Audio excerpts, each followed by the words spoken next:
Yeah, I think we should start, Nehal. Okay. So a very good evening to all of you. On behalf of, just a second, I'm sorry. So on behalf of Team IIP Mumbai, I welcome you all to this next in the series of the common case scenarios that present to a general practicing pediatrician. But they still have a lot of clinical dilemmas, a lot of laboratory ambiguities, a lot of treatment confusions. So we are going to today deal with our topic of all about dengue to the practicing pediatrician.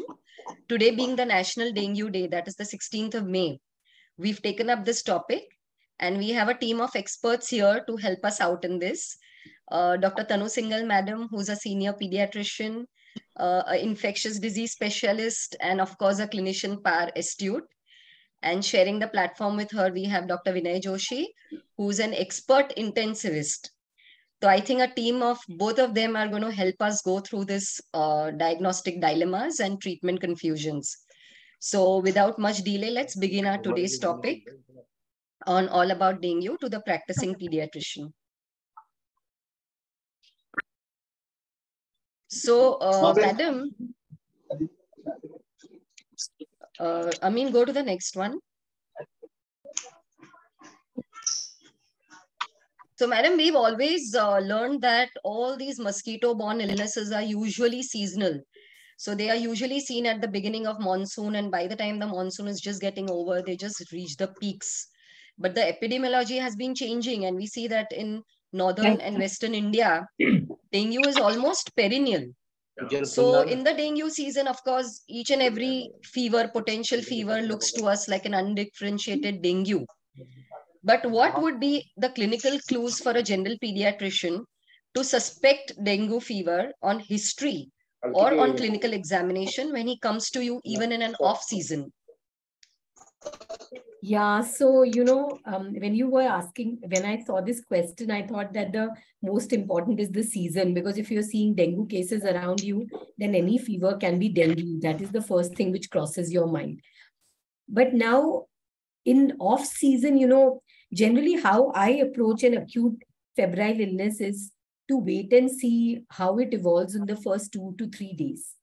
Because I generally don't tend to investigate these patients on the first, second day, because most of the times what happens is by the second or third day, there is a localization, either in the form of runny nose, cough, and, maybe loose motions. So then you know that you are dealing with a viral illness and you don't investigate. But let us say this patient is on day 3, day 4 of illness, continuing to have fever, especially having body ache, headache, retroorbital pain. Then we would investigate these patients. And I mean, then you would always do a dengue serology along with your CBC, malaria, and CRP. So, that would be it. And sometimes, you can look at a flushed skin. That sometimes, you look at the patient, if he's dark skinned, there's a flush. And when you press your hands on the patient's body, you see your finger marks. That can also be a marker, but sometimes I've been fooled by it, because when you have high fever, you have that flush and that sign can be false positive. So I think I would really suspect it in the off season if it is not localizing to any organ system in 2 to 3 days. Right, madam. So do we understand that an undifferentiated dengue fever would just be without any localization for the first 2-3 days? And then when a little bit of flushing and that tapping the skin helps you, maybe you have a clinical suspicion that this could be a dengue fever. Yes, sure, and madam. Actually, I must share with you that at least over the past 4 or 5 months, I must have seen maybe just 2 or 3 dengue patients. So not too many. I mean, they do come once in a while. And what also actually happens in the off season is that you may miss these cases, because generally, if it's an acute undifferentiated fever and you tested them in 3 or 4 days, the patient sometimes becomes automatically, you may have missed the diagnosis. So that you may be missing cases off season because you're not looking for it as much as you are looking for it in the on season. On season. Very true, madam. Sure. So, madam, do all dengue patients always get a rash? If so, then when do we expect the rash? At what day of illness to come up? So dengue patients, they can get multiple types of rash. First is the flush, which you can see in their skin, in the first few days of the illness, where there is an erythematous flush over their body. Then you can see a petechial rash in some patients who have complicated dengue, who have severe thrombocytopenia. If you do a Hess test, you can see some petechiae. But the most prominent rash of dengue is the one which you see on recovery. When the patient's fever goes down, that is the time you get a generalized flush over the body. You get flushing of the palms and soles, which is very itchy. And you sometimes get these islands of red in a sea of white, or the other way around, that kind of rash. So the most common rash which I see is either the flush in the beginning or the rash on recovery. I mean, those are the two common types of rash which I see. And which type of rash go against dengue is basically a kind of a maculopapular rash or a morbilliform rash, because normally in dengue, you generally see a diffuse flush or a scarlatiniform type of rash which you see. Similarly, if it's a vesicular rash, then that is very uncommon in dengue. When they have to come to hospital. So two types of rash, madam, either at the beginning of the acute phase, which is the flushing, and the pathogenesis would be just an increased, it's the vasodilatation which causes the flushing. The flush that you're saying, just a general flush. I'm not sure whether it is just vasodilatation, because you have other febrile illnesses too, where Right. vasodilatation. So that itself also that becomes a rash. kind of a rash associated Yes. with dengue, right? And I would look for that rash specifically when the patient is not febrile. Because, when your patient is febrile, any fever can cause that flush. But if the patient is afebrile and then they are having the rash, then that is, more like the dengue type rash, which will give you a clue. So this is a very good clinical marker that in an afebrile suspected dengue, if you have a generalized flush, then that itself could be suggestive of an acute dengue fever. And of course, the typical rash that we see, pruritic and all, is usually a marker of recovery, really. We see it in that phase, right, madam? And sometimes the other small things which you see is because if the patient is getting hemoconcentration, then you can see redness of the conjunctiva, means the conjunctiva look flushed because of maybe the hemoconcentration. So sometimes those are some of the other things which you may see, but that is only palpebral. You will never see any vulvar conjunctival congestion in dengue. Madam, would this dengue rash be persistent through the phase that we see it, or it waxes, wanes? It becomes more during the febrile? What I see clinically in practice is you have that initial flush, then somehow it goes away, and then you have the recovery rash. And that actually is a very good marker of recovery. The moment the patient starts saying itching and flush, that is really an important sign of recovery. And, sometimes the itching can be so severe that it can keep the patient awake through the night. And no matter how much Atarax or galactocalamine you give, they takes a couple of days to go away. Okay. So this is a good clue to all of us that we have an initial flush when the child is febrile on day 2, day 3, then he gets a little better, he becomes afebrile. And in fact, the other rash which actually bothers us and the parents, because the child is continuously itching, is actually a marker of the recovery of the child. So is it, as you said, madam, that from other febrile illnesses, if we need to differentiate, we just rule out the other maculopapillars and vesiculars, which would not come in this morphology, right? Yes. I mean, I would not think of dengue if you have a maculopapular rash, unless, of course, the patient has been given some antibiotic and there is a drug rash because of that. Generally, don't see maculopapular rashes. Okay, madam. I think this question you answered, madam. Any correlation of the rash with the clinical progression? So you said the rash that comes up in the pruritic phase with the islands of white and red actually denotes a recovery phase. So in a way, it is a reliever to the pediatrician and to counsel the parents that the child is getting, in fact, a little better. Madam, with what symptoms would a child present to the pediatrician in the second week of dengue illness? So if the first week of the febrile phase is over, and probably they passed it off as any other illness, then with what symptoms would he come to a pediatrician in the second week, where the pediatrician needs to have a strong doubt on suspecting and linking it back to dengue in the first week?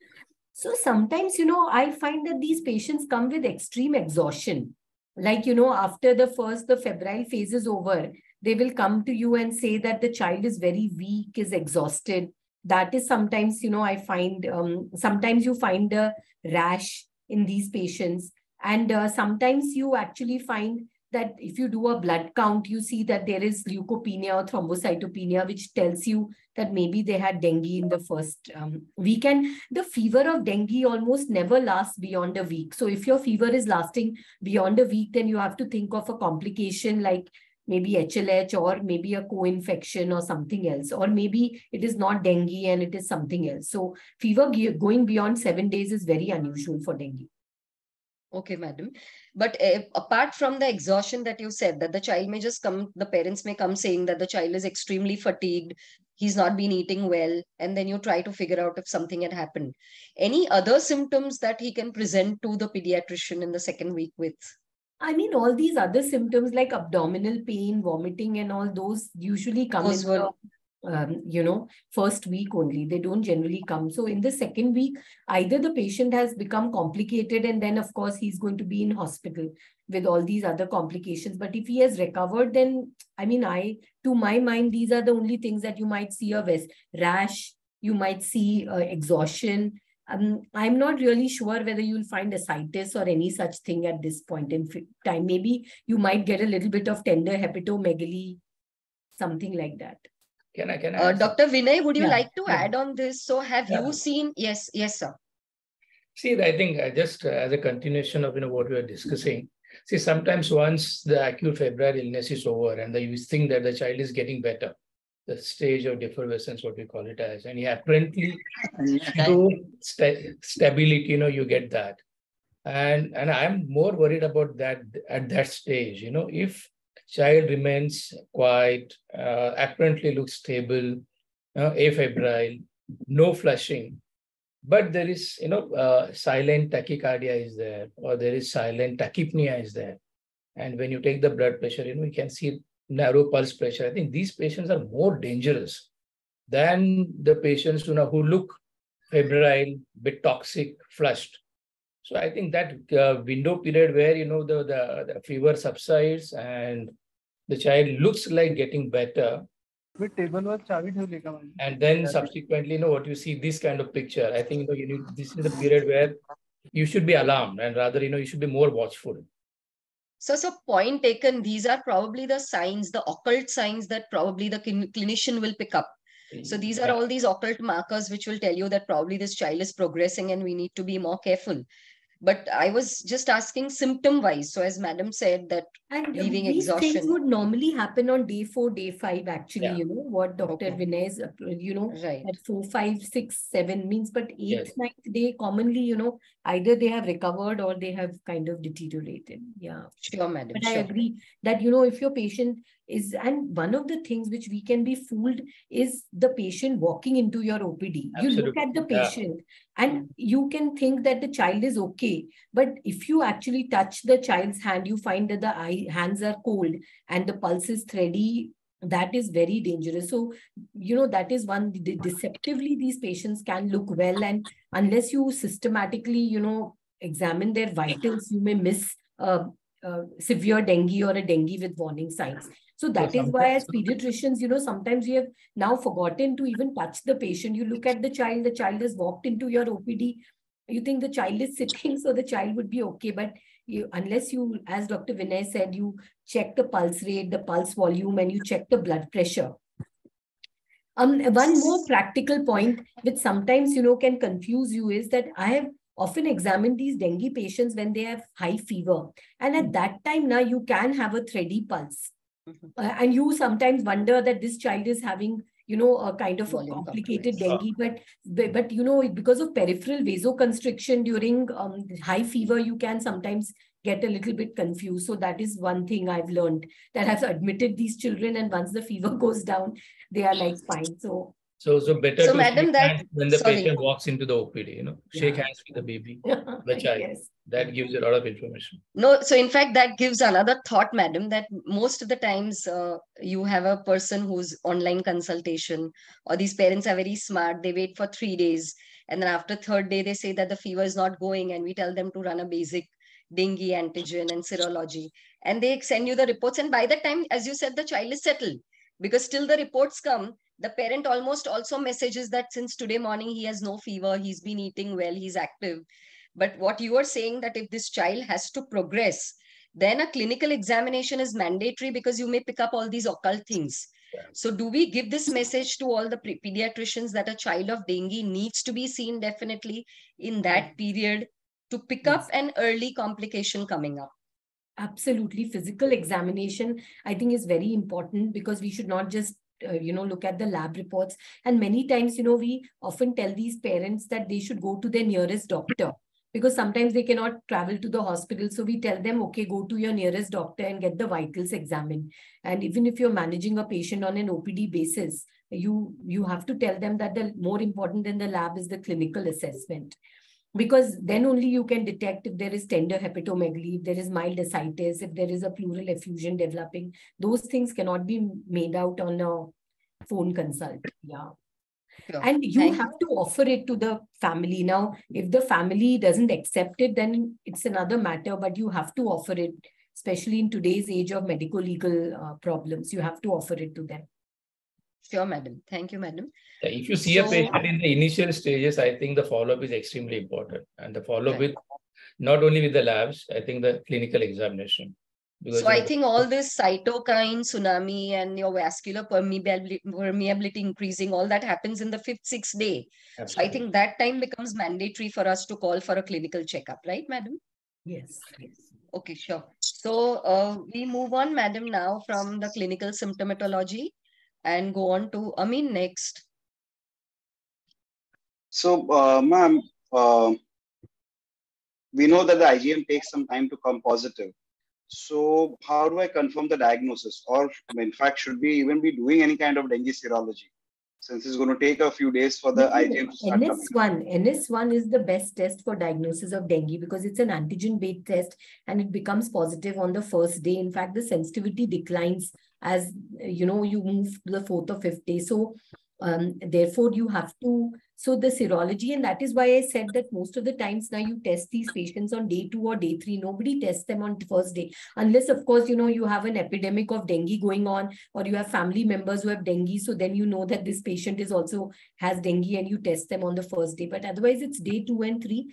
And there have been various studies which have looked at whether you should do dengue NS1 in the first 4 days and then do IgM and IgG later, or you should do all of them together. So most of the studies have said that the best sensitivity is achieved by doing all 3 at the same time, where you do an NS1, IgM and IgG, because in secondary dengue, your NS1 can decline very fast. By day 2, day 3, it may disappear and you may only have a positive IgG. So the best sensitivity is achieved by doing all the 3 together. Now, the thing is that what kind of test you do. So ideally, ELISA is the best test because it is more sensitive and specific, but there is a turnaround time attached to it, because, you send it most labs start it in the morning. So if you have a child admitted the previous day, then you would have the result to the next day evening. So what we tend to do is we do a rapid card test, which is like a dengue, duo, where it has all the 3 in one card. And if that test is positive and the clinical symptoms are like dengue, then you have made a diagnosis. If that test is negative, then you can run an ELISA. All right. Is it cost effective, madam? Did you say doing a rapid card is for the cost effectiveness, or like more like a easily available turnaround time? For the quick turnaround time. Yeah. So would you say that day 5 would be an ideal time where you should test on day 2, day 3, because by day 5 your NS1 may have disappeared and your IgM may not have come. Yeah. So you will miss the diagnosis. So you basically, when you think about dengue, you do the serology for dengue. So then on day 2, if it's a primary infection, your IgM, IgG will not be positive. You just your NS1 will be happy positive. with the NS1. Yeah. Because amongst all the 3, the NS1 is the most specific for dengue. IgM, unfortunately, is not very specific, because now studies have shown that your IgM can be positive for up to 3 to 6 months after infection. So many times you will have these patients who come to you with an illness where the counts are not like dengue and your IgM is positive, and you label it as a co-infection. But the truth is that IgM is positive from a previous asymptomatic infection. So amongst an important clinical point. Yeah, that the IgM may be positive for as long as even 3 months. Even 6 months actually. Wow. So amongst all the three parameters, the most useful is the NS1. So then, and when do we expect the IgG to start coming positive? So IgG actually in primary dengue becomes positive only after a couple of weeks.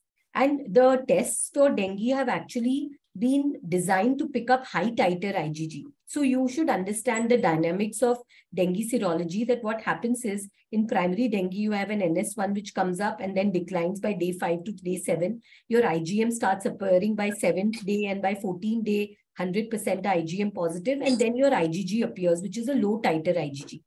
On the other hand, in a secondary dengue infection, you have a IgG response, which is very quick. And it actually even overshadows the NS1 and IgM.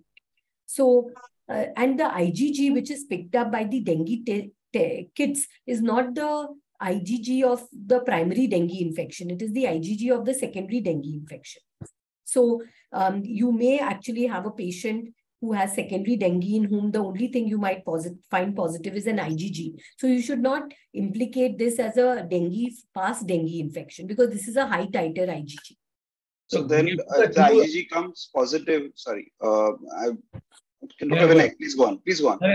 I was just question like, will you do repeat IgG and see the rising titers to confirm your diagnosis, or you just leave it like that? No, you wouldn't. Actually, you would just base your decision on the first thing. And actually, the thing is that by day 4, day 5, you pretty well know that it is dengue, because, you will see the CBC trend, and, you will see a fall in WBC and platelet counts, which is much more than what you see in any other tropical infection. So, and another thing which I would say is that you should always interpret the results of the dengue serology along with the complete blood count, right. Because sometimes you may be fooled by a positive IgM, and the patient may be having typhoid fever or something else also. So that is why you have to be careful, whereas NS1 is the most specific.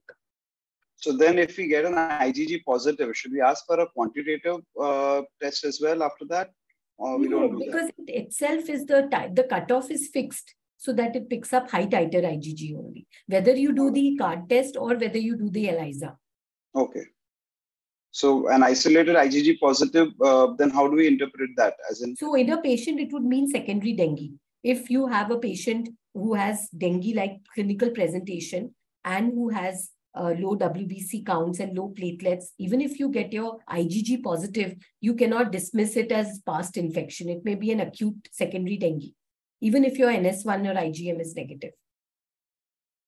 So anything that we need to keep in mind for the false positives and false negatives, in fact. So when do we look at those things? So false positives, I said IgM, and false negatives is, you can have dengue where all your serologic markers may be negative because you have missed, maybe the NS1 has disappeared or something. Now, in that case, you can do a dengue PCR. Now, that is also commercially available. And that is actually the most sensitive. So if you have a high clinical suspicion of dengue and your serology is negative and you have not made a diagnosis of any other infection, like it's not typhoid, it's not malaria, it's not leptospirosis or something, then you can even do a dengue PCR. So then there are these, some kind of high fevers and all where you get everything positive. You get an IgM leptopositive, you get an IgM dengue positive. You may even get maybe a malaria antigen positive. You have that borderline counts with that low platelet and all. So in amongst all these three, the malarial antigen is what you would believe in because it doesn't come as false positive.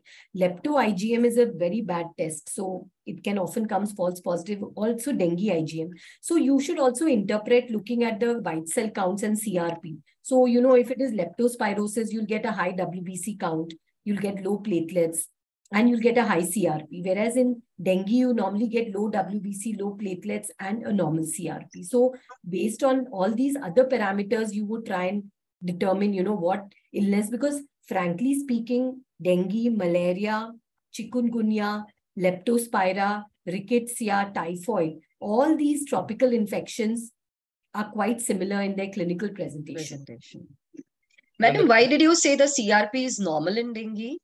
Yeah, people, we don't know the reason why CRP is normal. Even your septic dengues will have a normal CRP, whereas the other inflammatory marker, which is ferritin, is high in dengue. So that is a paradox which you So see. I think our CRP lovers today will get a good clinical point to go home, that dengue, always CRP is negative compared to the other fevers. I think that is a very interesting point that we need to Yeah, collect so- from So this. is it outright negative or maybe just a low thing because people even run behind their Maybe, 12 but it's CRP? usually below 20. You know, Yeah. I've never actually seen a high CRP with dengue. So that is why I said, you know, differentiation of all these tropical fevers, which look same, is on the basis of their some clinical clues, then your white cell counts, your differential, then your serologic reports. So all these things will help you make a diagnosis. Now in dengue, another important thing is your blood count. If you look at the peripheral smear report, it will show reactive lymphocytes. So if you see reactive lymphocytes there, then you know you're probably dealing with a viral infection. Because one confusion which often arises is between dengue and typhoid. Because, you know, your malaria is picked up by your malarial parasite and your malarial antigen. Then your leptospirosis, you get high white cell counts, which you don't see either in dengue or typhoid. So dengue, typhoid sometimes may, you know, look a little similar in the first 4 or 5 days. So there, you know, looking at these parameters like the differential, the reactive lymphocytes on the peripheral smear, the CRP may help you. And of course, the NS1 antigen. So, madam, in the differential, would the eosinophils differ mainly when we're looking at an enteric and a dengue? No. You will have, no, So not in really. any Eosinopenia is acute there illness, in both. in any acute illness, you will get eosinopenia. Eosinopenia. Yeah. So you Okay. partially answered this that, you know, it's a secondary dengue, then you'll probably look at the IgG. Yeah, but I also wanted to say that, you know, it's not that, you know, this differentiation is becoming blurred because we have patients with primary dengue also who can progress to your complicated dengue. You know, because if you have infection with dengue 2, which is the most virulent, you can have that. So it's not that, you know, sometimes patients tell you we had dengue last year and now we have dengue this time. So we are very worried, because we'll probably get dengue, complicated dengue, but that doesn't always happen. So there are other reasons for, you know, bad outcomes rather than just primary or secondary. So you can have a primary dengue which can do badly, and you can have a secondary dengue which may actually do good. So, you know, to try and on the basis of serology, tell you what is, whether it's primary or secondary, and then, you know, look at the, predict the outcome is actually not a good thing to do. So do we need to do any kind of other biochemistry tests for an acute dengue illness? Actually, in an uncomplicated dengue, you would not want to do it. You know, you would not do your SGOT, SGPT or something. But if you have a patient who is not doing well on day 3, day 4, then when you hospitalize this patient, you know, when you're hospitalizing because the patient is not looking well, then you can do your liver enzymes, because some studies show that if your liver enzymes are more than 300, the outcome is a little bad. You would do a serum albumin, because a low albumin again points to complication because you have a leakage of fluid. Then you could also do PT-PTT, because if you have a coagulopathy, then also it predicts something. So these are some of the tests you can do, and a creatinine. So these are some of the other biochemistry you would do in a patient who you have hospitalized where you're worried about complications. So that would be like a complicated dengue, right, madam? In an Or a dengue with warning signs. Yeah. Like, you know, you have some vomiting, you have some abdominal pain. So then you would, when you admit these patients and you run your... I think, Dr. Vinay, would you like to add on this, you know, about... Yeah, I think, see, any child who has dengue with warning signs, I think we tend to admit them. And basically for observation, even if you're not aggressive with the treatment, it's just a supportive treatment. And those patients, I think probably I'll go ahead and do the basic sort of, you know, run the basic test I will run, including the liver function test. So blood sugar is very, very important in these patients. Then creatinine, electrolytes, because, you know, maybe this is the time, you know, if the child has persistent vomiting or it is reduced intake, and if you're starting some maintenance IV fluids, I think this is very important. If there is a leakage, I think as Dr. Tanu mentioned, the serum albumin is very the good marker. I think these are the few tests we will do. Apart from that, I don't think, you know, I will go ahead and do any other investigations Biochemistry. unless there are specific complications. Any Yes, role of ferritin. D-dimer? Yeah, so again, so just to tell you, ferritin, I don't think you should do upfront in these patients because dengue is an illness where you have high ferritins anyways. In fact, there are some studies which have shown that if you have a tropical fever or a febrile illness where you can't make a diagnosis and you do ferritin and it is high, then there is a probability that it could be dengue. But I would not do ferritin or D-dimer or any such thing, even in a patient with dengue with warning signs, and not even in a patient with complicated dengue. Yeah. Because It's these a very are very non-specific. misleading tests, you know, Yeah, especially this absolutely. D-dimer thing has really confused people after COVID. I mean, they go around being D-dimers and then it causes so much anxiety amongst the parents because they've read Absolutely. everything about D-dimers. And another test, you know, like ProCal also you wouldn't do because again, dengue is an illness where you don't have high procalcitonin. So if you're sure that you're dealing with dengue, then you wouldn't do these tests like ProCal and ferritin and D-dimer, etc. On the other hand, if you're not sure what that fever is due to and it could be a serious bacterial infection, then yes, maybe you could do a ProCal in a sick patient to try and figure out whether, you know, there's something else happening. But otherwise, these tests, D-dimer, ferritin, LDH, ProCal, I don't think they're really indicated. See, more than the biochemistry at this stage, if you're admitting the patient, I think my main objective to admit this child will be clinical monitoring. So I will keep an eye on fever pattern. I will keep an eye on heart rate. I'll keep an eye on perfusion, even the respiratory rate, urine output, which is very, very important. Dr. Vinay, we are coming to that. So Yeah. that whole clinical and labs and all about complicated. So I think from since this you're discussion, on the test, Yeah. no, there was something. What about the dengue PCR? When does it come positive? And It can come positive on the first day itself. So, but please remember that that is not the first test you would order, and you should not do tropical fever panels in all your patients who come with fever in the monsoon season because it's an expensive test. And most of the times you are able to make a diagnosis by doing your malaria, you're doing your dengue NS1 or whatever serology and blood cultures, whatever. Only if you are not able to make a diagnosis by these tests, then you could run the tropical fever panel, which also has a dengue and chikungunya PCR. And you could also do a standalone PCR for dengue or chikungunya or leptospira because standalone PCRs are also available. And someone was writing on the chat box about, you know, whether we should do PCR to know which type of virus it is. But please understand that the PCR which is commercially available will not tell you what type of virus it is. It will only tell you dengue. It is only the research PCRs which tell you that whether it is dengue 1, 2, 3 or 4. Commercial PCR will not tell you what type of virus it is. So, madam, from the discussion, do we now understand that dengue serology is a must for a definitive diagnosis of dengue fever, ideally to be done on the 2nd or the 3rd day, preferably the rapid test, which will take care of all the 3 markers together and give us an idea? No, I didn't say preferably. I just said for logistic reasons, you can run that test. But if you look at the Government of India guidelines and CDC guidelines, they say a diagnosis has to be on the basis of ELISA. So you can do a card test quickly, but actually, if you go by the guidelines, then you would have to do an ELISA, which we normally don't do for confirmation because it's just a costly thing. However, if your card test is negative, then you could run an ELISA the next day, and you should ask for all 3 ELISAs: NS1, IgM, and IgG, all 3 together. So would there be any condition where we need to repeat the serology at any time, madam? Never.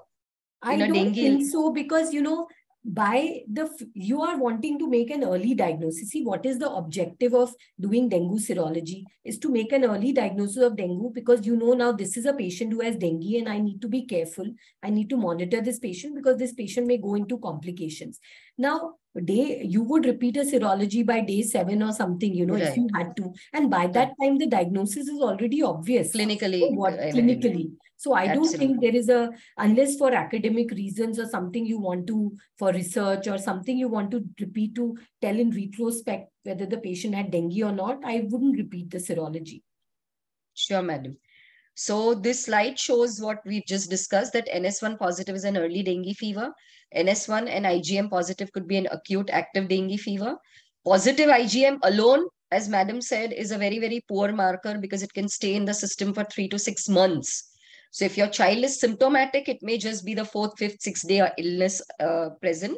Or if he's asymptomatic, it would be a past infection. No. Right, it Madam? could also mean if he's symptomatic, it can either be dengue, where you have Right. missed the NS1 antigen, or it could be some other infection also which falls positive. And your IgM may be a false positive. So it could mean anything. Right. It could mean acute dengue. It could even mean some other infection where IgM is positive. Yeah. Right. So that only says that dengue IgM is not a very specific test. You have false positives. Yes. Right. So a message to anyone who has taken a snapshot of this. That if you have to interpret an IgM positive, you should be careful. Your CBC and all should be aligned, and you have to be sure you're not missing out, because we have often seen cases which have been labeled as dengue because the IgM was positive and actually it was something else which was happening, So always correlate with your complete counts, clinical scenario, and then interpret your IgM. And also rule out other problems. And rule out the other. And of course, IgG would be a past dengue, but if you have a strongly positive IgG, it could be a secondary. So again, the problem here is that the dengue which you have IgG positive means that it is a high titer IgG. Okay. So it is not... whenever, at whatever time, madam. Yes. Oh, so okay. It is because the kits have been designed such, the cutoff has been designed such to pick up only high titer IgG, because there's no point in trying to pick up, this, unless you have a specific ELISA, which picks up past infection. Okay. Sure. So we move on, madam, to the next important lab test, which is, of course, of concern to every mother more than the practicing pediatrician also. So does the platelet count correlate with the activity of the illness, madam? Yeah, so we should ask this question, does with the phase? So first is, yes, it correlates with the phase, because as the illness progresses, your platelets keep declining. And then when recovery starts, the platelets start recovering, but usually they recover after the white cell count starts recovering. So you first have a recovery of white cell count and then platelets. I think the question should be that do platelet counts correlate with complication? The risk of developing complications. So no, they are not a great thing, because you often see patients who have a platelet count of 20,000 and who are walking around with no capillary leak or something. On the other hand, you may have a patient who has a platelet of 70 or 80,000 who may go into shock. So it's not a very good marker of the risk. It cannot really predict complications, unless, of course, there are some papers which say that you have a very acute decline in platelets, like your platelets were like 70,000 yesterday and today they've suddenly dropped to 20,000. Now that is a patient where you would probably want to be a little more careful. But that also, madam, the thrombocytopenia is multifactorial in dengue. So that rapid decline may also mean, in a way, a complication only, as you said.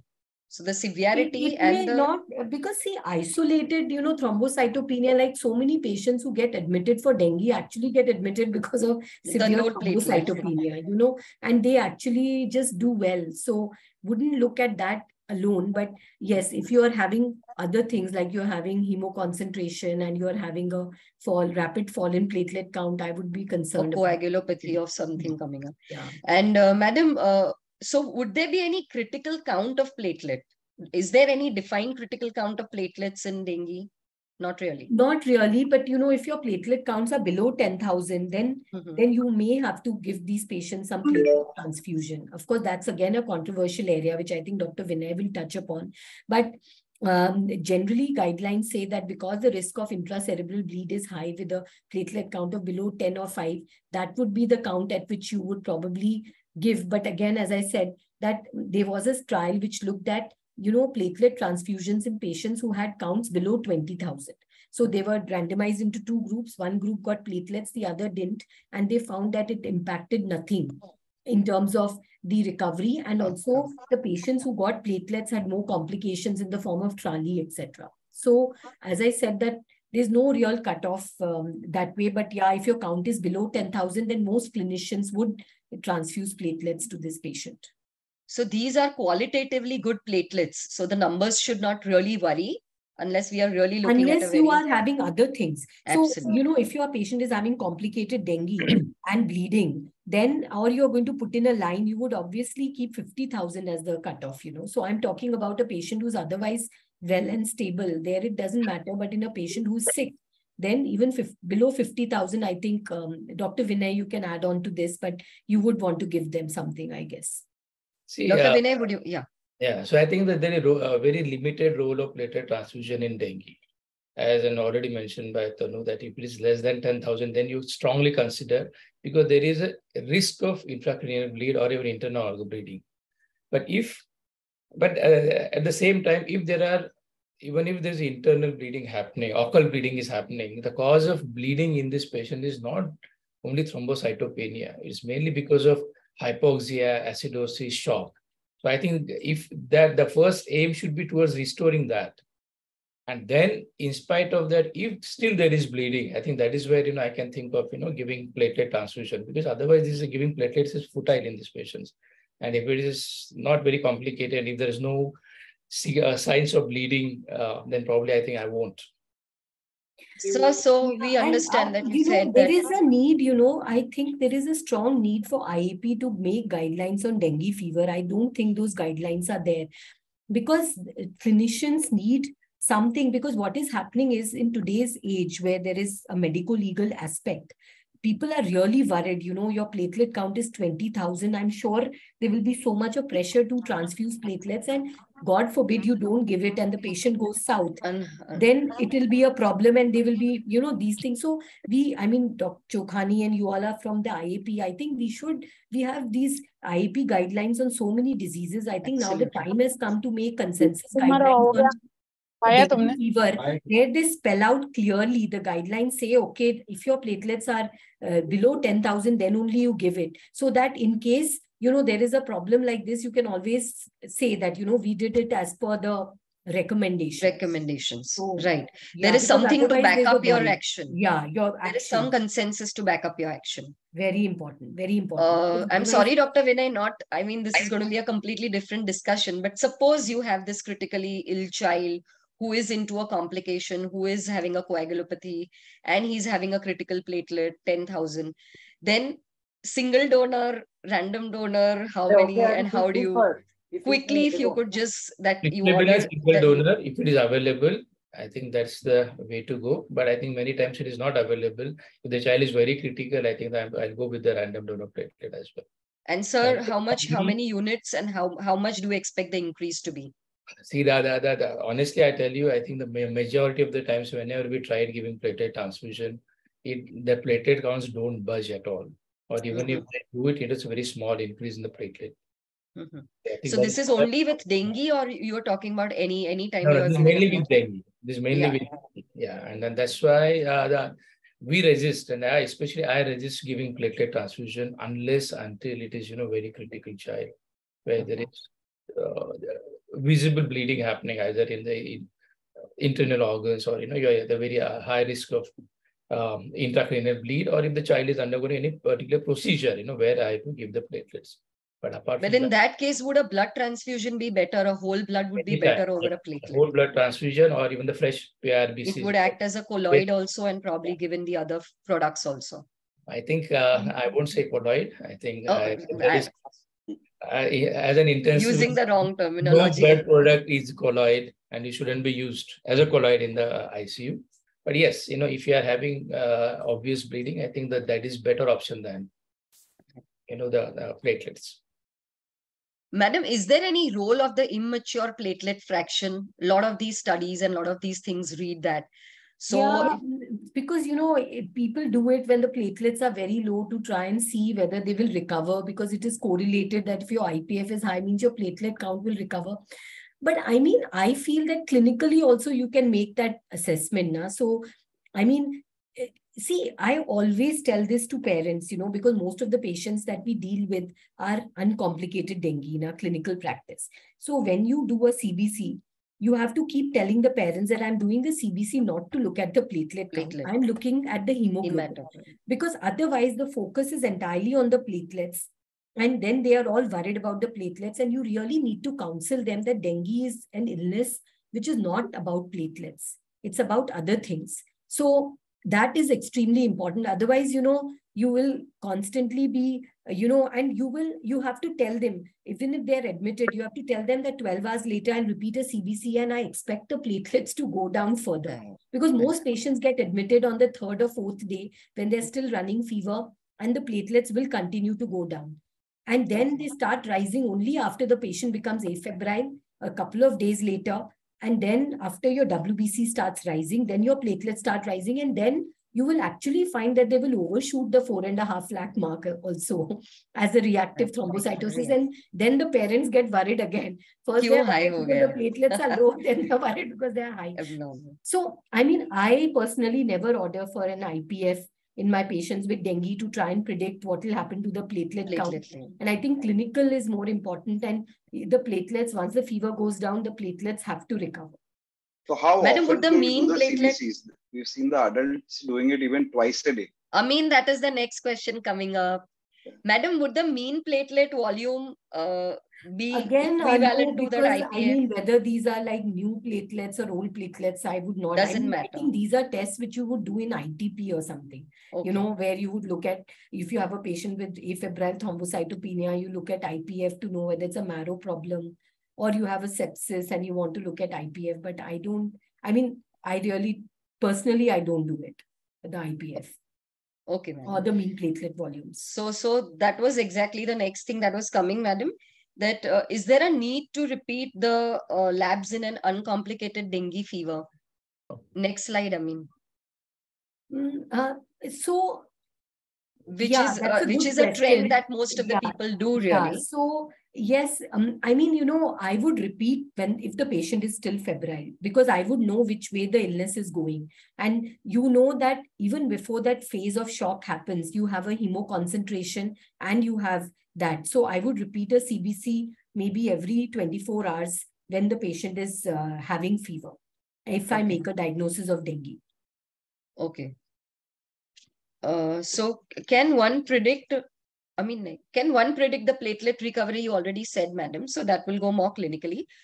And does improving the platelet count correlate with improvement in disease pathology? You already answered that. It doesn't mean really. It doesn't point to any kind of complications. You normally find a recovery in platelets happening after clinical recovery. Absolutely. So after clinical recovery in the CBC, first improvement in the WBC count, and then finally the improvement in the platelet. That would be the chronology. And one more point I wanted to add about hemoconcentration is that normally, if you have a high hemoglobin, you should not immediately jump to the conclusion that this is a capillary leak, because sometimes, the dehydration because of fever and poor intake can also cause the hemoglobin to go up a little bit. So you should always interpret it like that, And so if we have 2 reports, madam, then would we go by a certain percentage of increase to say that this is significant? Yeah, 20%. So normally 20%. If your hematocrit is more than 40, or, your hemoglobin has risen 20% of the baseline. But what I'm trying to tell is that sometimes that minor increase can also happen because of dehydration and not just a capillary leak. Of course, that is more for hemoglobins in the range of 13, 14, because most of our children have hemoglobin of 11, 12. But if you see a hemoglobin of 16, 17, then you know that is definitely because of a capillary leak, and it cannot be just because of dehydration. Right. So what do the labs look like in a recovering dengue? Madam, you already discussed that you see a CBC which is showing a better improving WBC count, and of course then the platelet, and the hematocrit which was high would start coming down low a bit because of the hemodilution happening. Madam, what atypical labs would make one suspect a complicated or a dual infection with dengue? So one thing which you see complicated, so if one is that obvious complication of capillary leak and shock, which is okay. But sometimes you can have other complications in dengue. Like, for example, you can have fulminant hepatic failure. So if your liver enzymes are going very high, your PT-INR is prolonged, then you would consider that. Then suppose you have a patient whose fever is not going beyond day 7, and you have a falling white cells and platelet counts, and ferritin more than 30,000-40,000, then that would make you think of HLH. So there are some of these other dengue complications, and you can have a dengue encephalitis. Of course, that is more by your clinical assessment, not so much on the basis of labs. And dual infection in dengue is when your fever is not recovering after day 7. But I'll tell you, in my experience, most of the cases which we label as dual infection have actually been a misdiagnosis of dengue, because your IgM was positive and you labeled it as dengue and then you found out it was something else. But rarely you can get dengue with typhoid, maybe that can be there. So that may, but many times you will find that the persistent fever may not be because of a co-infection. It may be because either of HLH, or it may be because your patient is on IV fluids and is having thrombophlebitis, or you can have a nosocomial infection. Sometimes we've seen that happen because when the patient is in nursing home or there is not proper care of IV line, or the IV fluid which is given is sometimes contaminated. We've had in sometimes disseminated staph coming after dengue, because of probably some thrombophlebitis or gram-negative sepsis because of, all those reasons. So that may be a problem. Sure, madam. Amin, next. So, ma'am, suppose the child you diagnosed, you did the serology on day 2, day 3, and on the 5th day, the child is afebrile. So, do we tell the parents that everything is all right, the child has recovered, or do we still give them a word of caution? No, we should give a word of caution, because actually it's the afebrile phase which is the dangerous phase. Most of the problems happen. So unless the child has been afebrile for 48 hours, then he's in the safe zone, because most of the complications, if they happen, have to happen within 24 to 48 hours. And you would also have to look at the other condition of the child. Now, if the child is afebrile but is having abdominal pain and vomiting and is very lethargic, that is a case I would really worry about, and I would not be fooled by the absence of fever. But if your patient is afebrile, eating well, not vomiting, then you know that probably the child is on the path to recovery. So I think you answered the next question directly, that how can we clinically predict that any complications are coming up in an acute dengue illness? Any other thing like epistaxis or something that would predict maybe a complication coming up or something? So there are these warning signs, which are like persistent abdominal pain. That's a very important marker because of tender enlargement of the liver. Then you have drowsiness or lethargy. And one point I want to make here is about dengue encephalitis. It can kill very fast. So in fact, we've had patients who have come with drowsiness, and you do a CT scan and you find the brain has swollen up, and you find that patient has coned 24 hours later. So, I mean, we should not think of dengue with multiple complications, because most of us think of complications as just the capillary leak and shock. But encephalitis and subsequent raised ICP or fulminant hepatic failure, these are some of the other complications also which we should be aware of. So those are the, clinical features, that if your child is lethargic, is drowsy, is vomiting, is having abdominal pain, if is having bleeding, or is passing less urine. I think that's a very important part when you counsel these patients in OPD management, is that the child should pass urine once every 6 hours. If the urine output has declined, that is also a sign that capillary leak has happened. So these are the clinical points which tell you that a complication is setting in. So any tests we need to do that will predict these kind of complications? For example, clinical. I think good, careful clinical examination with assessment of the pulse rate, blood pressure, etc. These are the primary things. Your examination to look for pleural effusion, auscultate the chest. If you find that air entry on one side is less, you know that there's a pleural effusion. Look at the abdomen. If the umbilical cyst test, then you know there's ascites. So all these will tell you about complications. But then they can be supported by your lab tests, where you find hemoconcentration, or you will find coagulopathy or very high liver enzymes, etc. So rising hematocrit will be make us more look at the child with more carefulness. Maybe this child will land up in trouble sooner. And that brings us to Dr. Vinay. What I noticed, especially the complicated dengue, and that you can just, apart from the clinical symptomatology, like persistent abdominal pain, vomiting, lethargy, extreme restlessness is very, very dangerous sign. And especially when the child comes to ICU, I've seen the children who are thirsty, extreme thirst. I think that's one thing which even I lose my it gives me a goosebump, because I have seen the patients who come with extreme thirst. They ultimately ended up doing badly in the ICU. And what rising rate of rising of hematocrit. I think that is one thing, which I always monitor, when the child is in the ward or child is even in the ICU, rate of rising of hematocrit, rate of falling of platelet counts. I think these are the things, somehow I think over the years, it has taught us, or at least it gives me, the red flag sign that, this child may go into the complications. So since you've taken that, I mean, the next thing that, which child do we admit in acute dengue illness? Of course, all the children who have warning signs, I think I won't hesitate to admit, and the platelet counts less than 1.51 lakhs. I think this is the child is already getting into the complicated dengue, and these are the warning signs. And they are like persistent vomiting, abdominal pain, restlessness, persistent fever. And on the laboratory parameters, if you are seeing something like, rising hematocrit, falling platelet count persistently, as Tanu mentioned, more than 20% rise in the hematocrit. So it's a very significant finding, when you're seeing that. And of course, there are, the child is having tachycardia, tachypnea, the mild signs of shock. I think that's where, you need to pick up. And one thing I think I always say that, don't go by the blood pressure. Blood pressure is a late sign, to tell us. So when hypertension happens, the child is almost already in shock. Impending shock and impending arrest, rather. Okay, so hypertension in any shock patient, it is very, very bad. So I think that we need to pick up this patient, the child who has decreased air entry and auscultation or the abdominal fullness. I think these are the patients, who require admission. And rather, I would prefer them, in a place where they can be monitored continuously rather than, periodically after 4 to 6 hours. So, Dr. Very Vinay, a good. child of... Yes, madam. Sorry. One more indication is when the parents want to get admitted. Yeah. Because that is also, I mean, it's not a medical indication, but I mean, if you have a parent who is coming on day 1 or day 2 and they've diagnosed dengue and you tell them there's nothing to worry about, they say, no, we want a child to be in hospital.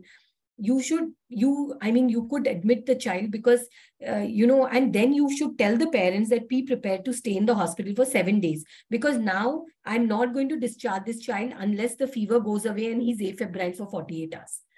Okay. So, that is also in clinical thing, indication for admission. And especially if, sometimes, we admit because there are other family members who have dengue and are admitted. So the child may not be monitored easily. The mother is admitted or someone is admitted. So nobody can keep a watch on the child's fluid intake. Those things are there. And isolated thrombocytopenia, I would not kind of admit, because many times you have these patients who are on day 3, day 4 having a platelet count of 70 or 80,000, but otherwise they're absolutely well eating and drinking. Then no, but if the patient is having dengue without warning signs but has very poor oral intake, yes, that is an indication where you would admit them for IV fluids. So you had touched upon this part in a few minutes ago, that on what day of symptoms in a child with dengue, with the clinician will be a little worried. And you did say that when the child becomes afebrile on day 5, you still are looking forward for any kind of warning signs that are coming up. And the child needs to be afebrile for at least 48 hours before you can say the child is probably recovering from the illness. Correct, ma'am? Yeah. So, afebrile and general condition improving. Yeah, Yeah. but your question is on what day of symptoms should a person be worried? So I would say day 4, day 5. I mean, if your child is taking a turn for the worse on day 4, day 5, then running 104 fever. And another problem which happens now is that initial first 2 to 3 days, the child's previous health keeps him going. Like he's eating, drinking. But most of the times you see that day 4, day 5, the child still running 103, 104 fever, oral intake has gone down.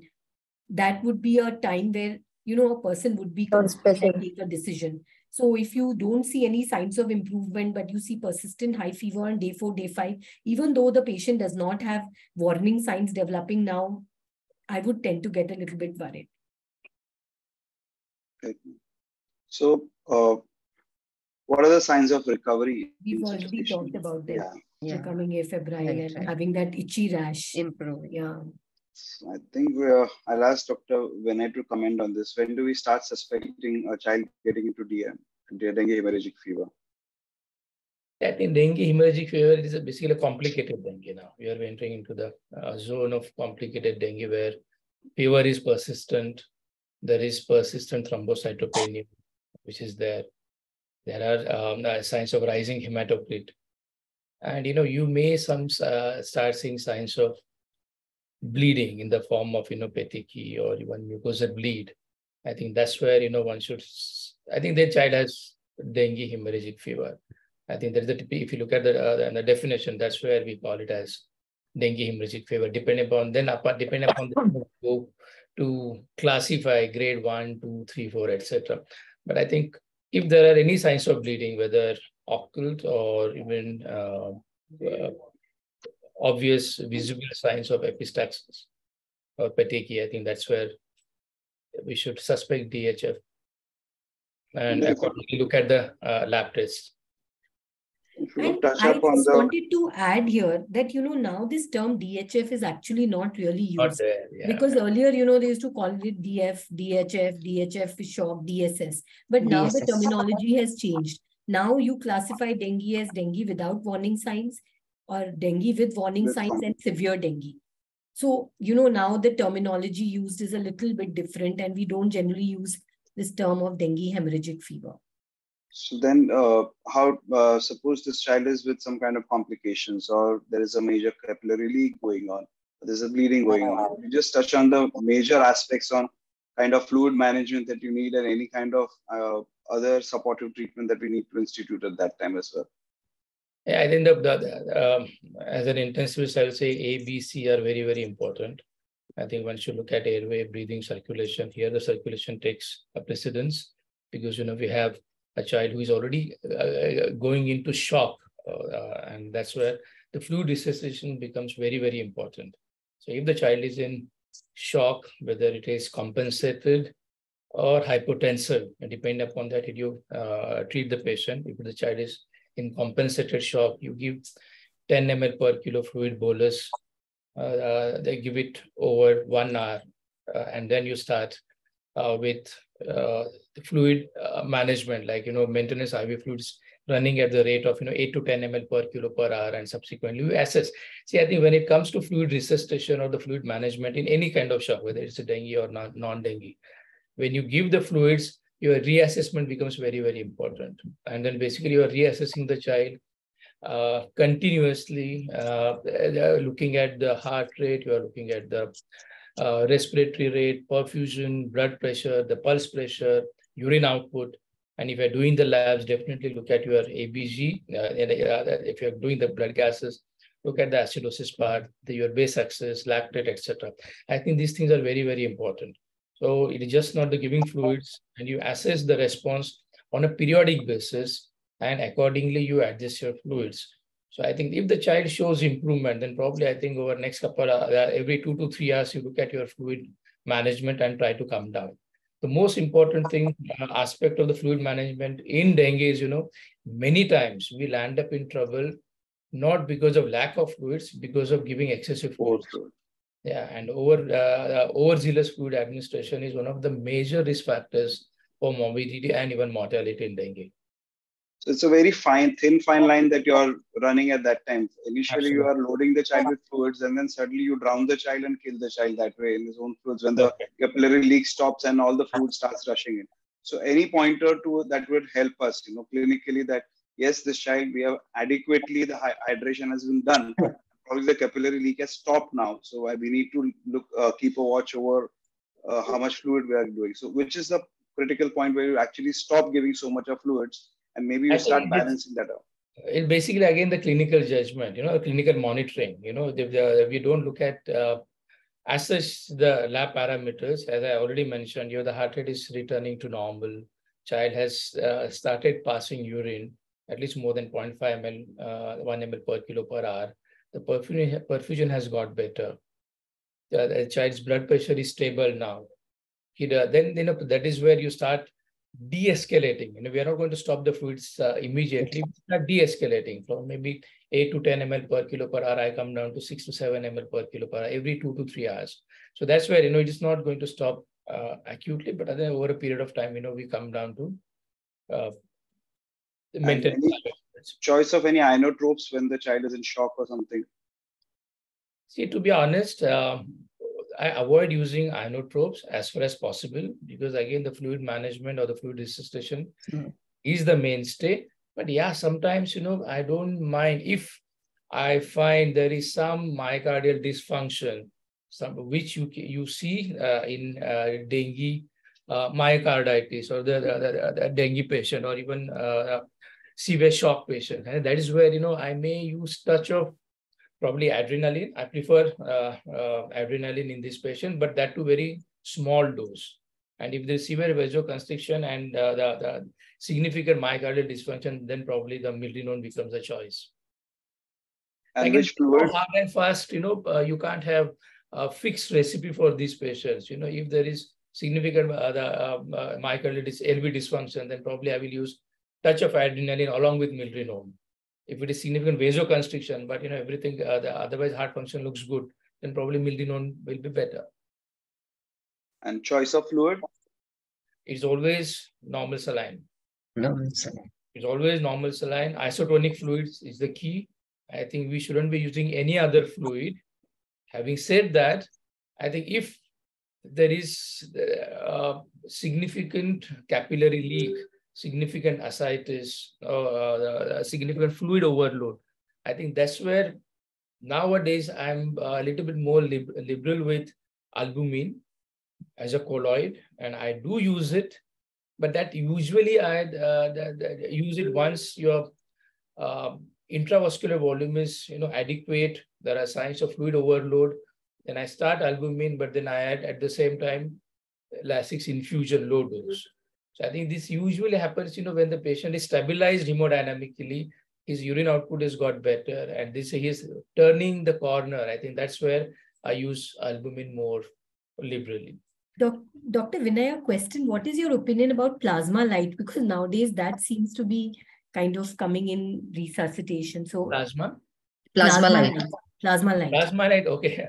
See, when I was in KDA, 2016, 17, 18, around that time we had spate of dengue and coming with dengue shock syndrome. And we had significant morbidity and mortality at that time. At stage, I even felt like not going into PICU. I went into depression because it was so bad scenario. So we made few things. We thought many of these patients go into hyperchloremic acidosis because of, you get a lot of the 0.9 NaCl. And in that case, probably using plasma light makes a sense. And because it has got theoretical advantage where it doesn't cause hyperchloremic acidosis, it is again isotonic, it doesn't, it reduces the incidence of AKI in severe shock patients. But we didn't find much difference between the two. But yeah, if it is available, probably I think the plasma light, you can use it. But there is no major papers came out,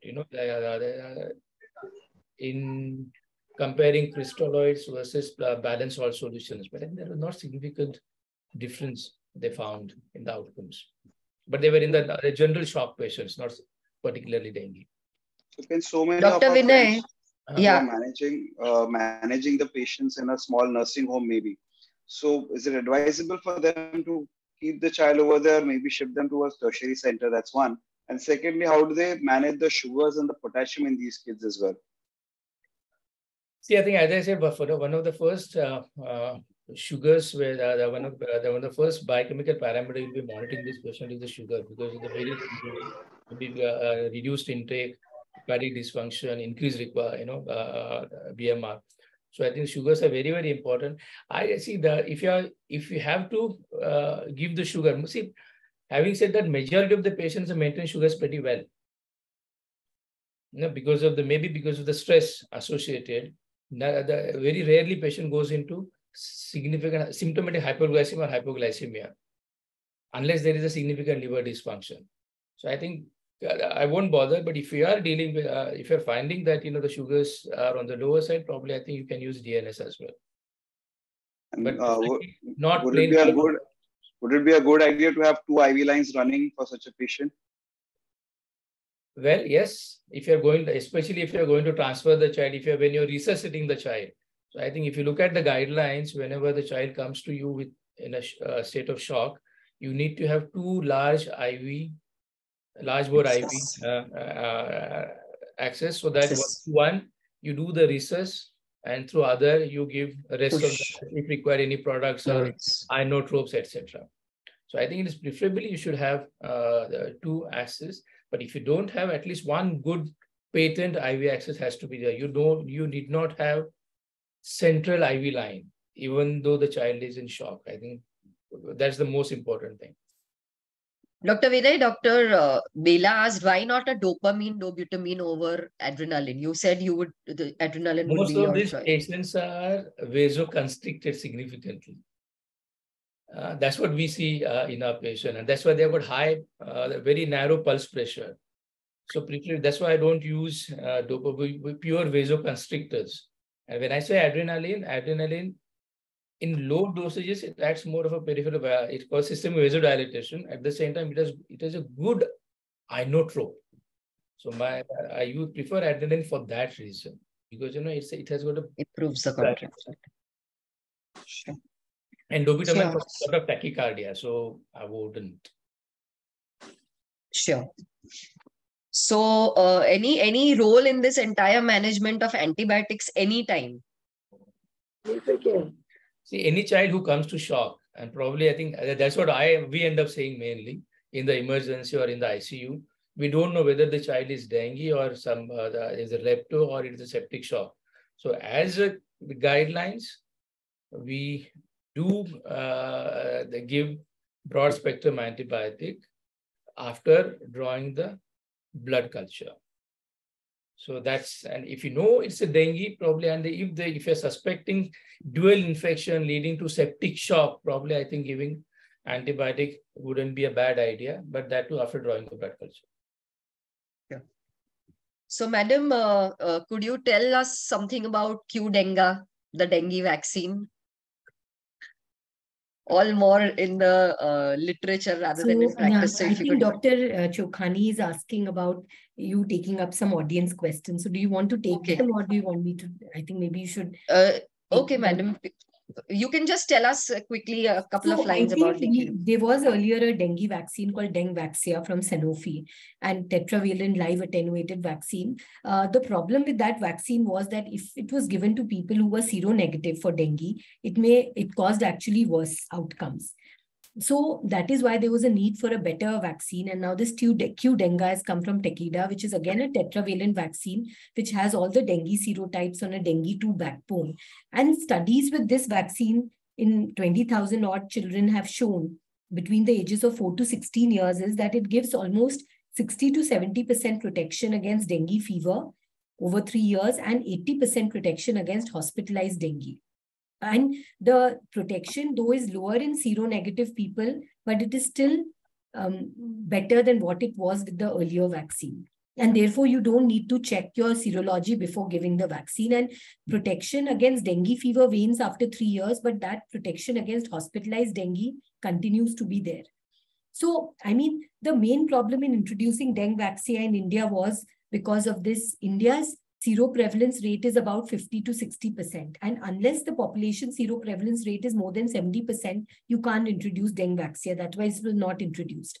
But now with this new vaccine, it has been licensed in Indonesia and other countries. Maybe it may come into India as well. So just wanted to say that you have a better vaccine against dengue available now. Sure, madam. Than before. So I'll just run through the questions quickly. Yeah, I mean, you answered most of them. One thing is, does the recovery rash means that the patient is out of danger? Generally, yes. I mean, I've never seen a patient who, after developing that itching and that flushing of palms and soles, I mean, nothing can be 100%, but largely, yes. Yeah. If Dr. Chokhani could ask this question, can the rapid card test be positive by detecting just IgG? If so, it may not necessarily detect current infection. No, but as I said, that the IgG, which is set up in the card test, is high titer IgG. It's not past dengue infection, low titer IgG. So even on the card test, if your IgG is positive, it generally means that it is secondary dengue. So we had a talk about the dengue. Dr. Vinay, this is for you. So somebody is asking that you have a recovering child who's just stabilized out of dengue shock and has now signs of fluid overload. So what do we do? Yeah, I think Apart from us, of course, you said now regarding the fluids, but what else? Any specific medications? I will start low dose Lasix infusion and watch for the urine output. And at the same time, I have to monitor this child closely because, these children during recovery phase, because of the overzealous fluid administration, sometimes they can go into ARD, pulmonary edema. Okay. That can be dangerous. Even sometimes they can go into cardiogenic shock because of LV dysfunction, because of the fluid overload. I think these are the things, one should be watching. So I think basically restrict the fluids, that start low dose Lasix infusion and wait and monitor. Do we have any safe platelet count above which we can send the child home?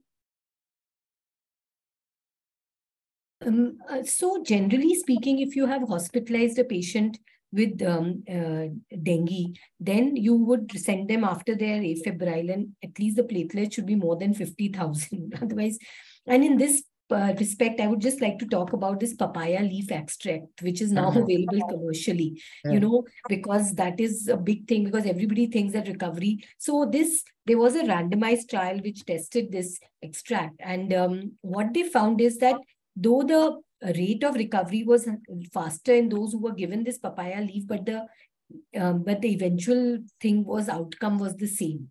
So only the duration of hospitalization was cut down because patients, if their platelet counts recovered faster, they went home early, because otherwise they're worried about sending home. But that doesn't mean I'm endorsing this. In fact, I discourage parents from giving papaya leaf raw because sometimes the kid starts vomiting after this. So actually, it has no role here. But generally speaking, I think any count which is more than 50,000 and the patient being afebrile for 24 to 48 hours, you could send the patient home, but you would always ask them to repeat a CBC after 3 or 4 days to demonstrate that the platelet count has normalized. And do we any reasons for readmission in a dengue patient in your experience?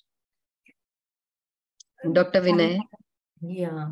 Readmission, I think that if sometimes, as I said, if you have discharged the child in the recovery phase, where, where the child looks stable, there is no fever, and if there is recurrence of reappearance of fever, reappearance of vomiting, I think that's where, and maybe basically these are complications of dengue which are coming up later. We missed that during the pseudo recovery phase. I think this is the time, the child may require coming back to us and readmission. We have had patients who have come back with secondary infections, maybe, because they were in hospital, they had lines or something and they got some, so the fever comes back, then you have to draw blood cultures and, look at that. So that has been the usual reason for, readmission. Seizures seen in dengue encephalitis and even mental regression later on. We had a patient, one of the most frightening cases I've seen of a girl who had dengue fever, and she participated in some dance thing, and then she came, she was drowsy, her CT showed swollen brain, and in 6 hours she coned and she was brain dead.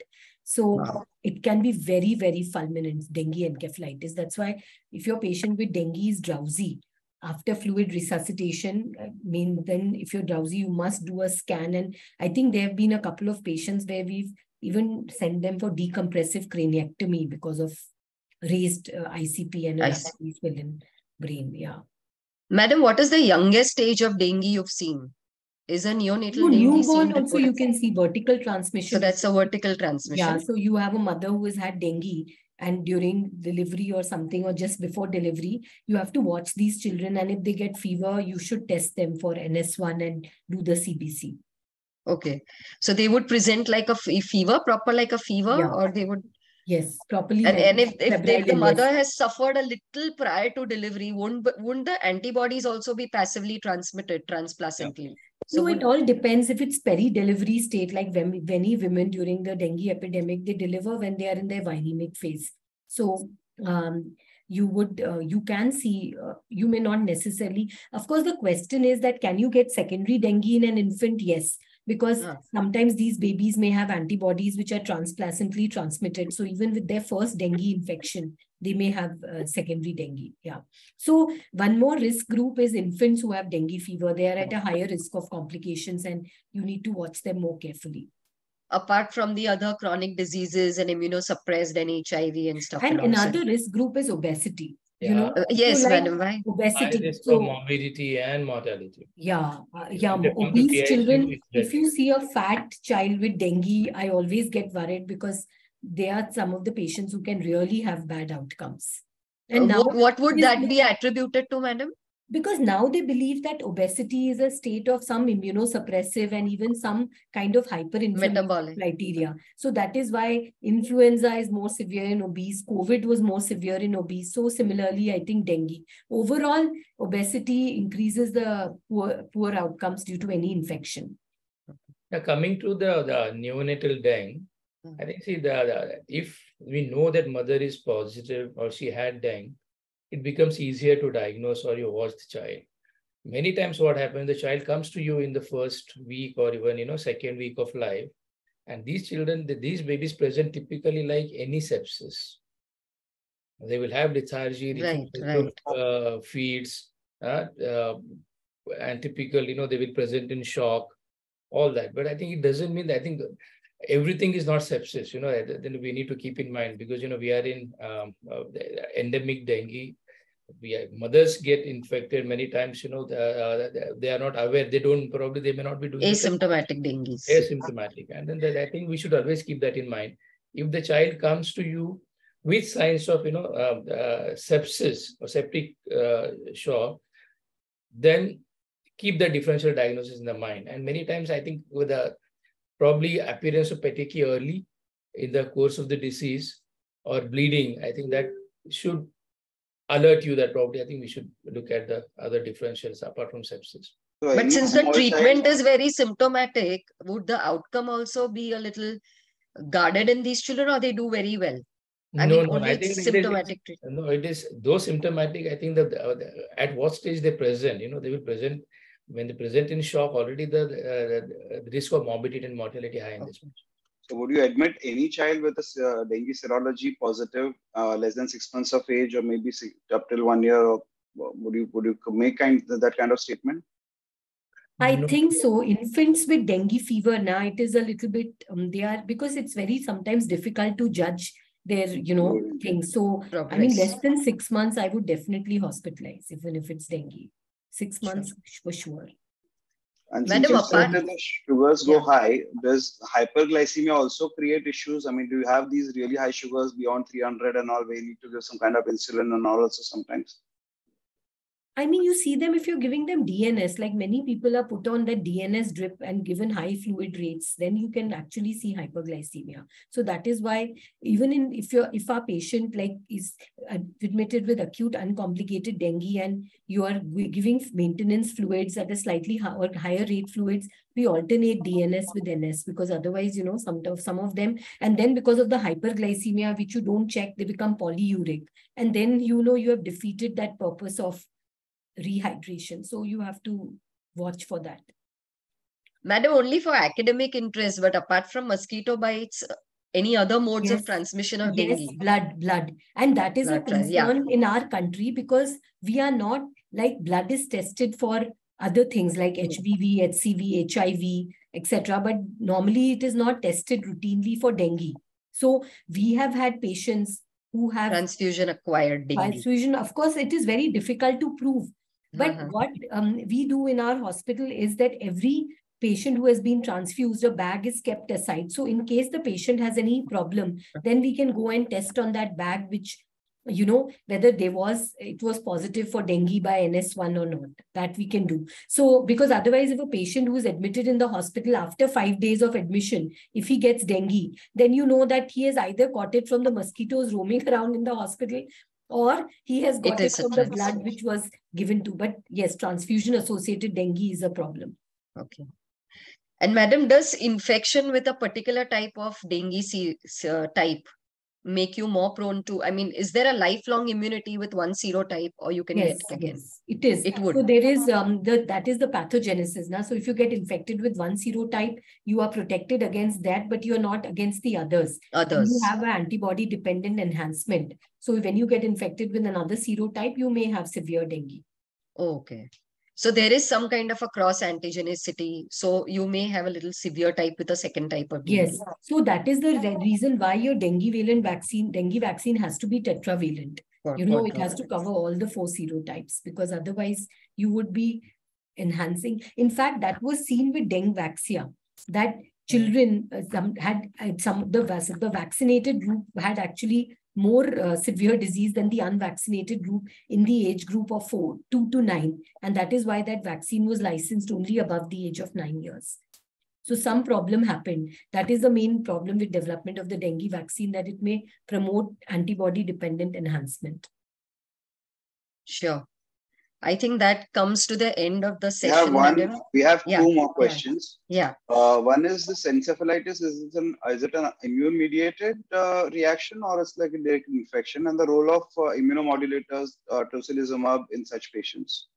I think it is more a direct effect, because most of the times the encephalitis happens in the acute febrile phase of dengue. So mostly I think what you have to do is to take care of raised ICP. These patients need good intensive care, which Dr. Vinay can elaborate on, where they have to be really taken care, because the ICP can be high and they need all the hypertonic saline, mannitol, controlled ventilation, etc. Yeah. That is the mainstay of treatment.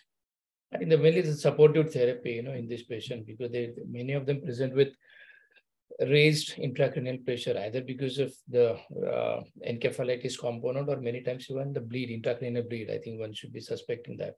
But in either case, if there is significant raised ICP or the intractable ICP or malignant ICP, then we do craniotomy. But before that, there are many other measures we do. Like we give hypertonic saline, we intubate and ventilate them, maintain avoid hypoxia, avoid hypercapnia, maintain the sugars, and maintain the sodium levels on the higher side, so that by giving hypertonic saline. I think these patients are very critical, because, they can own anytime. So I think that is the ICP has to be aggressively managed. And another presentation, which I think the Tanu must be aware, we have dealt a couple of patients with ADEM, where, the giving IVIG, we have given IVIG for those patients. Mm-hmm. Dr. Vinay, somebody is asking, should the metabolic acidosis be treated? I think if the volume contraction is taken care, it won't really. Yes, yeah. No, you don't treat definitely with bicarb. Right. Bicarb is out of ICU. We don't do it. We basically correct the intravascular volume. Madam, there's a doctor who's asking that there are patients who come practically every year with some positive serology. So can we say that 4 times dengue is the maximum you can get in your life?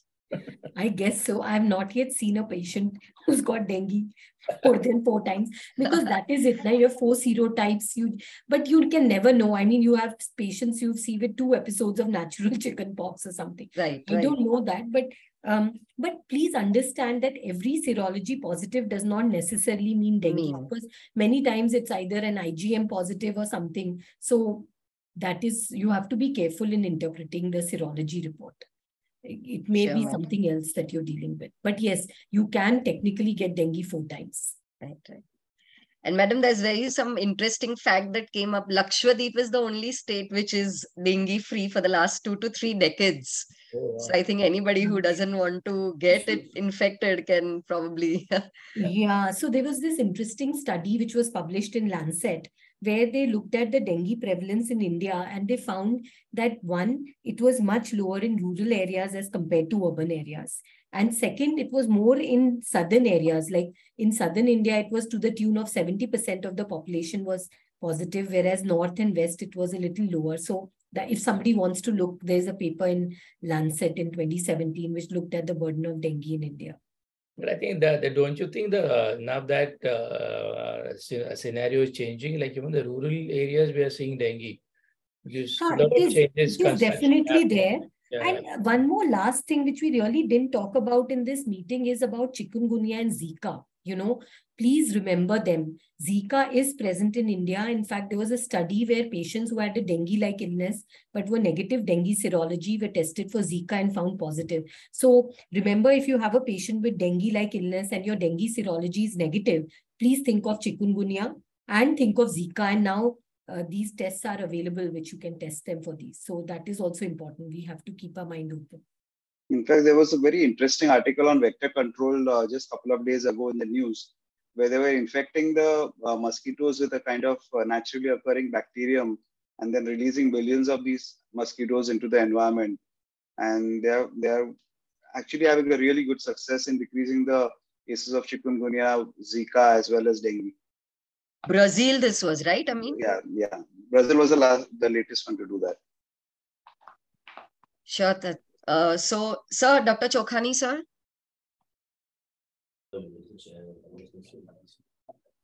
Okay, so, madam, thank you so much. Thank you, Dr. Vinay. Yes, madam. Was there some confusion about the IgG report? Because I heard you saying something about IgG being positive on the card test, which may indicate is there some question? Was there some confusion about that?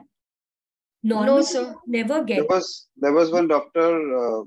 Chokhani's question. Maybe he can just come over and exactly articulate what he wanted to ask.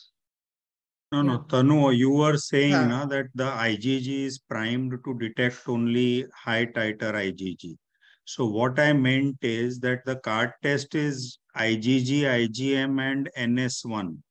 So does it detect the presence of any one or all three? All three. They're separate bands. So it can tell you whether it is NS1 positive or IgM positive or IgG positive. Correct. So if you do a card test, a card test, and if it only shows IgG positive, then as you said, it still means that this could as well be secondary dengue. Yes. Although you rarely find that. I mean, I'm yet to see a card test report. Most of the times it comes as NS1, but yes, it detects all the three separately. But it is not that sensitive or specific. But, in a clinical setting of dengue and clinically you're suspecting it and your card test is telling you that NS1 is positive, then you don't really need to go and do an ELISA, to check whether it is true positive or not. Sure. So thank you very much, madam and sir, both for a very, very enriching session today. I'm sure all the participants here have had very, very good take-home messages today about this very common illness. And sir, as madam said, we should think about putting it as a consensus for national guidelines for dengue as well. So thank you once again, and everybody a very good evening. Thank you. And good night. Thank you for inviting. Thank you. Good night. Bye. Thanks, Vinay. Bye. Thank you. Thanks. Bye-bye. Thank you, everybody. Bye. Thank you, everyone.